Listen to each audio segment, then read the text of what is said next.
Hello everyone, apex education में आप सभी का स्वागत है। तो दोस्तों फाइनली रिलायंस के क्वार्टरली रिजल्ट आ चुके हैं। तो मंडे मार्केट एक गैप अप ओपनिंग हो गया, गैप डाउन। दिन भर इंट्राडे बेसिस पे मार्केट का मोमेंटम कैसा रह सकता है, लेटेस्ट अपडेट और न्यूज़ क्या चल रहा है मार्केट में, इन सभी टॉपिक्स के बारे में इस वीडियो में बताने वाला हूं मैं।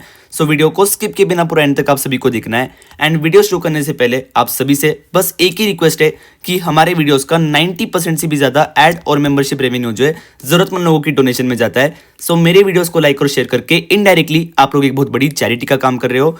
इस वीडियो का लाइक हम सिर्फ 200 लाइक्स रखते हैं, तो उम्मीद है कि आप सभी से पूरा जरूर कर दोगे ताकि किसी जरूरतमंद की मदद भी हो जाए एंड आपको डेली बेसिस पे जो मेरी तरफ से एक बढ़िया नॉलेज मिलता रहे। और हमारा एफएनओ मास्टर ट्रेडिंग कोर्स में हर एक व्यूअर और हर एक ट्रेडर को जो है हाईली रिकमेंड करूंगा ज्वाइन करने के लिए, क्योंकि इसमें बेसिक से लेके एडवांस तक मैंने सारी लर्निंग तो दी ही है, बट उसके साथ साथ price action, liquidity, option chain, technical analysis और डाटा रीडिंग, इस पे मैं डेली प्रैक्टिकल नॉलेज देते रहता हूं, जिससे आपकी स्किल्स इतनी ज्यादा इंप्रूव हो सकती है कि ये कोर्स अगर आप लोग एक महीना भी जो मेरी गाइडेंस के अंदर सीख लेते हो तो आप लोग खुद के दम पे जो प्रेडिक्ट करना सीख जाओगे कि मार्केट किस पॉइंट से ऊपर जा सकता है, किस पॉइंट से नीचे आ सकता है, अगले दिन गैप अप होगा, गैप डाउन होगा, किस दिन साइडवे निकल सकता है, किस दिन अवॉइड करना है, कॉल साइड का प्राइस एक्शन और लिक्विडिटी सपोर्टिव है, पुट साइड का किस दिन बड़े बड़े मूव्स आने वाले हैं, किस दिन मार्केट डल निकलने वाला है। ये पूरा नॉलेज आप सभी को आ जाएगा एंड आपको किसी के ऊपर भी जो डिपेंडेंट नहीं रहना पड़ेगा।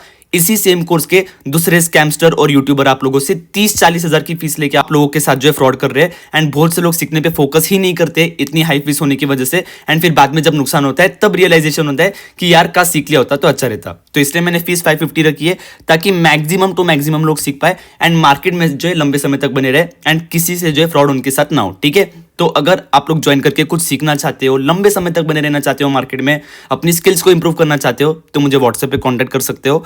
मेरा व्हाट्सएप नंबर आप सभी के स्क्रीन पे डिस्प्ले हो रहा है और व्हाट्सएप लिंक आप सभी को जो वीडियो के डिस्क्रिप्शन में मिल जाएगा। तो अब जो मार्केट के बारे में बात कर लेते हैं।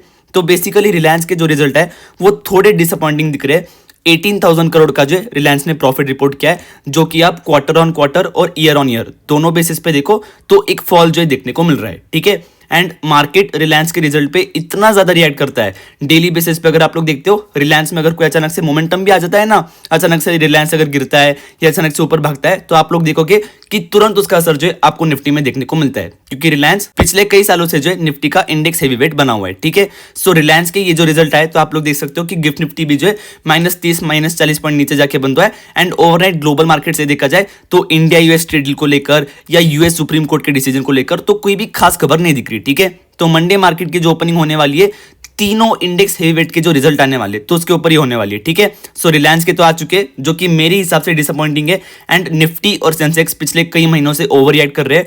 पुट कॉल रेशो भी बहुत ही ज्यादा अनस्टेबल हो चुका है। अभी ये इतनी ज्यादा अनस्टेबिलिटी क्यों आ रही है पता नहीं। ये लोग बार बार एफएनओ कॉन्ट्रैक्ट्स के साथ छेड़छाड़ कर रहे हैं, वीकली एक्सपायरी थर्सडे को शिफ्ट कर दी, ट्यूसडे को शिफ्ट कर दी। इस वजह से मार्केट का डाटा बिगड़ चुका है या कोई दूसरा रीजन है पता नहीं, but put call ratio Nifty और सेंसेक्स का इतना ज्यादा अनस्टेबल हो चुका है, तो उसकी वजह से मुझे लगता है कि पिछले 2 साल से निफ्टी हमारा ऊपर ही नहीं जा पा रहा है। ठीक है, सो फिलहाल देखा जाए तो ग्लोबल मार्केट से कोई भी जो एक ताजा खबर या लेटेस्ट अपडेट और न्यूज नहीं है। और फिलहाल रिलायंस के रिजल्ट को देखा जाए तो 18,000 करोड़ का प्रॉफिट रिपोर्ट किया है, जो कि हल्का सा डिसअपॉइंटिंग जो है देखने को मिल रहा है। ठीक है, और बाकी एचडीएफसी और आईसीआईसीआई बैंक अपने रिजल्ट अनाउंस करने वाले हैं, जो कि ऑलरेडी मैं कह चुका हूं कि मेरे अजम्पशन, मेरे प्रेडिक्शन के हिसाब से न्यूट्रल टू पॉजिटिव रह सकते हैं, क्योंकि पिछले 1 साल से आरबीआई कंटिन्यूसली जो पॉजिटिव अनाउंसमेंट कर रहा है बैंकिंग सेक्टर के लिए। और most of the banking sector के अगर आप लोग रिजल्ट देखते हो बैंकिंग कंपनीज के, तो वो अच्छे ही आ रहे and out of the expectation आ रहे। ठीक है, सो मेरे हिसाब से एचडीएफसी और आईसीआईसीआई बैंक की वजह से जो एक गैप अप हो सकता है। बाकी आज शाम को रिजल्ट कैसे आते हैं, कैसा मार्केट रिएक्ट करता है, उस पर क्या रिएक्शन दे सकता है मार्केट,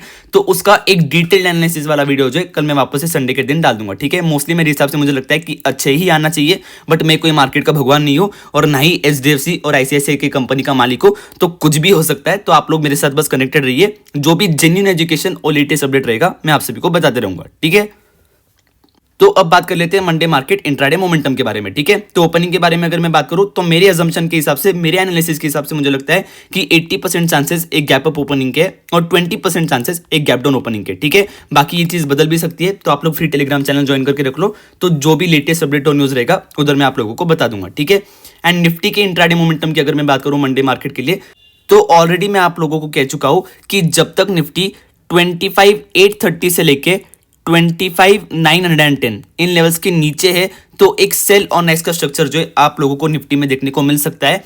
कोई भी रैली आती है उसमें अगर पुट कॉल रेशियो जल्दी जल्दी बढ़ता है, कैश मार्केट में आपको दिख रहा है कि सेलिंग चल रही है, बैंक निफ्टी पे सपोर्टिव नहीं है, पुट कॉल रेशियो भी जो है जल्दी जल्दी बढ़ रहा है, तो समझ जाना कि मोस्ट ऑफ द टाइम उस रैली में जो है आपको सेलिंग आती हुई नजर आएगी एंड वो रैली जो है मतलब by end of the day जो फेड आउट हो जाएगी। जैसे कि फ्राइडे के दिन हुआ, इधर मैंने क्लियरली बोला था कि दोस्तों ये जो मोमेंटम आ रहा है, ये जो निफ्टी कंटिन्यूसली ऊपर जा रहा है, तो कोई भी चीजें जो कोई भी इंडिकेटर मार्केट का सपोर्ट नहीं कर रहा है। Advance decline ratio almost bears के फेवर में, पुट कॉल रेशियो जो है बस इतनी सी छोटी सी रैली पे जो है 1.30 1.40 पे आ चुका है, जो कि एक्सट्रीमली ओवरब्रॉट है और सिर्फ बैंक निफ्टी की वजह से रैली चल रही है। और फिर 25,830 25,910 कंटिन्यूसली इधर से जो निफ्टी रिजेक्शन ले रहा था, तो सिंपल सी बात थी कि फिर निफ्टी को जो इधर से गिरना ही था एंड आप लोग देख सकते हो कि वही चीज हुई। ठीक है, तो जब तक निफ्टी इन लेवल्स के ऊपर ब्रेकआउट देके सस्टेन नहीं करता और एक दो दिन क्लोजिंग नहीं दे देता, तब तक मार्केट का ट्रेंड बदलेगा नहीं एंड चाहे कितनी भी पॉजिटिव खबरें क्यों ना आ जाए, तो निफ्टी एक सेल ऑन एस के स्ट्रक्चर में जो बना रहेगा। ठीक है, एंड रिलायंस के ये जो रिजल्ट आया, तो निफ्टी में इसका एक्स्ट्रा प्रेशर जो आपको देखने को मिल सकता है मंडे के दिन।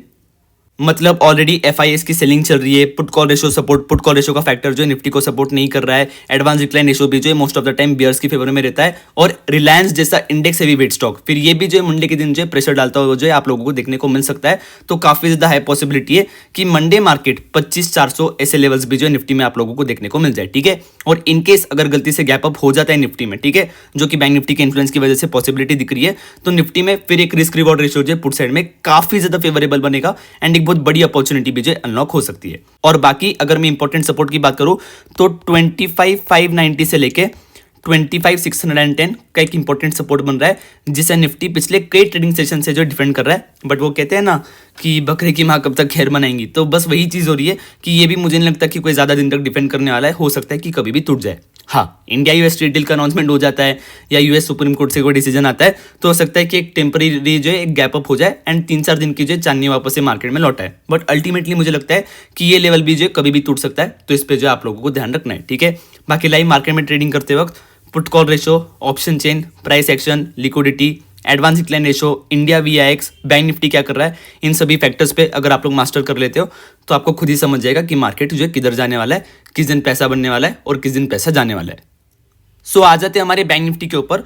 तो करंटली देखा जाए ना दोस्तों, तो बैंक निफ्टी एक ऐसा लौता इंडेक्स है मार्केट का जो कि मुझे काफी ज्यादा पसंद आ रहा है, क्योंकि इधर किसी प्रकार का मैनिपुलेशन नहीं हो रहा है। फिर इसका पुट कॉल रेशियो भी जो है एकदम ठीक ठाक मतलब चल रहा है। जैसे कि फ्राइडे के दिन की अगर मैं बात करूं, तो 500 पॉइंट की रैली के बावजूद भी पुट कॉल रेशियो 1.06 के आसपास जाके क्लोज हुआ है, जो कि अभी भी न्यूट्रल माना जाता है। ठीक है, मतलब इधर से और 500-600 पॉइंट की रैली का स्पेस जो बैंक निफ्टी में दिखाई दे रहा है। ठीक है, निफ्टी की तरह नहीं है कि थोड़ा सा भी गिर गया तो तुरंत एक्सट्रीमली ओवरसोल्ड हो गया, थोड़ा सा भी बढ़ गया तो तुरंत एक्सट्रीमली ओवरबॉट हो गया, तो ये चीज बैंक निफ्टी में नहीं हो रही। ठीक है, तो जो मैं एक अजम्पशन लगा रहा हूं कि ये जो बार बार छेड़छाड़ कर रहे हैं कि निफ्टी सेंसेक्स की वीकली एक्सपायरी कभी थर्सडे को रख दी, कभी ट्यूसडे को रख दी, फिर कॉन्ट्रैक्ट साइज को जो है मतलब बदलते जा रहे हैं, कभी 1 लॉट 65 का कर दिया, 1 लॉट 150 का कर दिया, तो इस चीज की वजह से जो है मुझे लग रहा है कि निफ्टी और सेंसेक्स का डाटा थोड़ा बहुत जो है मतलब सेटअप जो है बिगड़ चुका है। ठीक है, एंड बैंक निफ्टी में आप लोग देख सकते हो पिछले 1 साल से इन्होंने कोई भी छेड़छाड़ नहीं की है। 2024 अक्टूबर दिसंबर में रूल लाया था कि बैंक निफ्टी की वीकली एक्सपायरी को खत्म कर रहे हैं, तब से बैंक निफ्टी में कोई भी छेड़छाड़ नहीं हुई है। तो आप लोग देख सकते हो bank Nifty all time high लगाते जा रहा है एंड इसमें जो मतलब पुट कॉल रेशियो ज्यादा ओवर रिएक्टिव नहीं है निफ्टी की तरह। तो बैंक निफ्टी करंटली मेरा फेवरेट इंडेक्स है मार्केट में, बट मैं इसलिए ही नहीं ट्रेड करता हूं क्योंकि 700-800 रुपए का प्रीमियम मिलता है।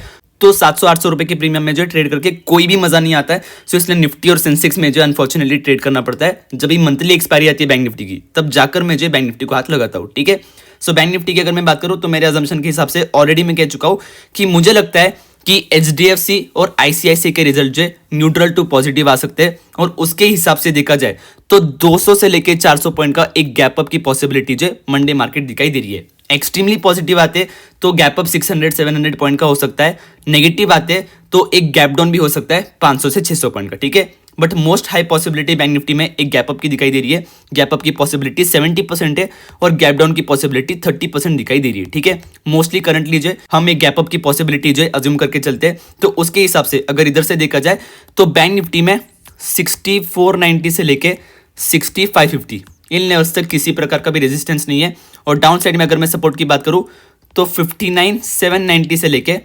59830 इन लेवल्स तक किसी प्रकार का भी सपोर्ट नहीं है। ठीक है, मतलब ये सपोर्ट लेवल आप लोग अज्यूम करके चल सकते हो। तो इधर तक मुझे लगता है कि अगर न्यूज़ पॉजिटिव आती है तो ये लेवल्स तो जो मंडे ही आप लोग को देखने को मिल जाएंगे। और बाकी इनका ब्रेकडाउन मिलता है तो 61,000 की तैयारी जो है बैंक निफ्टी कर सकता है। इसका ब्रेकडाउन मिलता है अगर न्यूज़ नेगेटिव रहती है तो, हाँ न्यूज़ नेगेटिव रहती है और इसका ब्रेकडाउन मिलता है तो 59,000 तक का क्रैश भी जो है बैंक निफ्टी मंडे मार्केट कर सकता है। तो बेसिकली देखा जाए तो मंडे मार्केट एक बहुत ही ज्यादा एक्शन से जो है भरा हुआ आप लोगों को देखने को मिल सकता है। तो बस बैंक निफ्टी पे आप लोगों को नजर रखनी है, क्योंकि मोस्ट ऑफ द लोग तो बैंक निफ्टी पे ट्रेड करेंगे नहीं, निफ्टी और सेंसेक्स में करेंगे। बट ऑलरेडी मैं आप लोगों को कह चुका हूं कि बैंक निफ्टी और सेंसेक्स के मोमेंटम को काफी ज्यादा इंफ्लुएंस कर रहा है। 2 इंडेक्स हेवीवेट के रिजल्ट भी आएंगे तो मंडे मार्केट ओवरऑल पूरे मार्केट में जो है आपको एक तगड़ा एक्शन देखने को मिलेगा। निफ्टी और सेंसेक्स का मोमेंटम और ट्रेंड जो है बेयरिश है और बैंक निफ्टी का ट्रेंड और मोमेंटम जो है बुलिश है। तो इस चीज को जो आप लोगों को याद रखना है।